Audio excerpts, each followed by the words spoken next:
This is the African teacher, Maurice Odhiambo. So we are still observing events in Venezuela after the colonization of that country by the United States of America.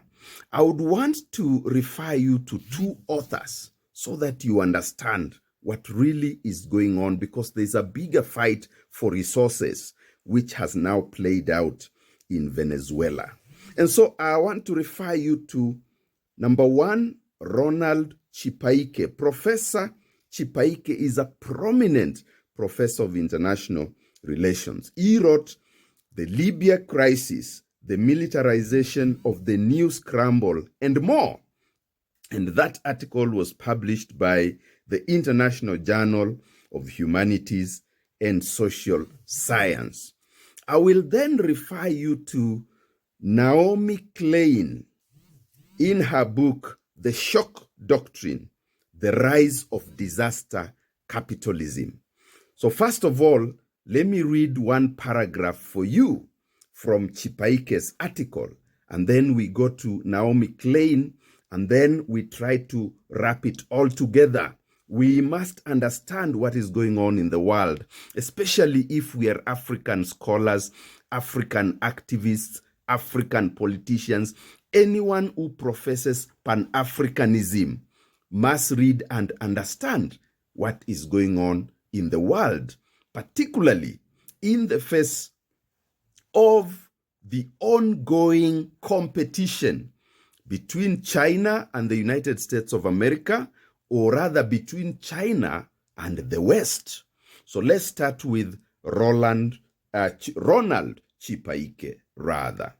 By passing Resolution 1973, the United Nations Security Council gave NATO, deliberately or unwittingly, the right to aid rebels in their fight against Gaddafi under the responsibility to protect Assad.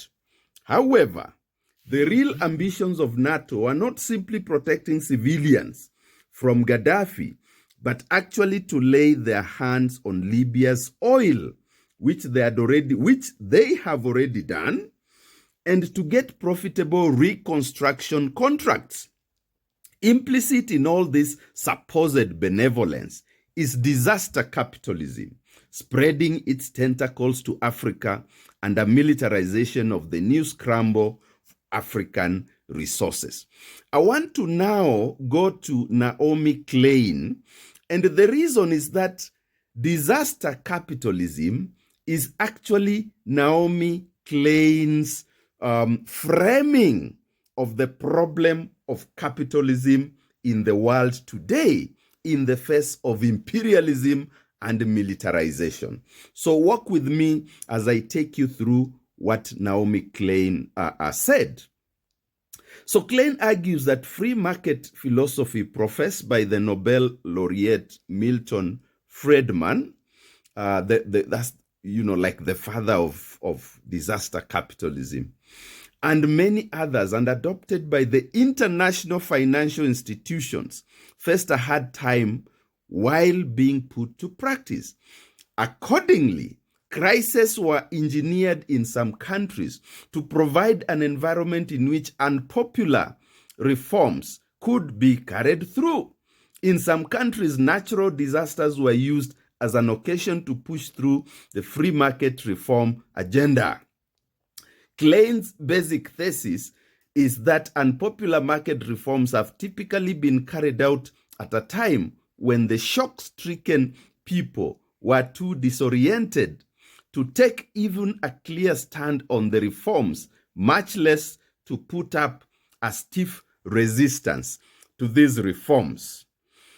You can see now what is going on within Venezuela from the perspective of militarization of scramble for resources and the perspective of disaster capitalism. These two join together to tell us what is happening. Donald Trump, in his speech, mentioned the word oil more than 120 times. I counted. It was not about democracy. It was not about human rights. It was purely about oil. disregard any spin that all these other fellows like Marco Rubio are trying to put on this.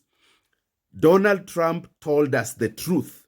The truth is that this is about oil, and therefore it falls very, very well within this framing.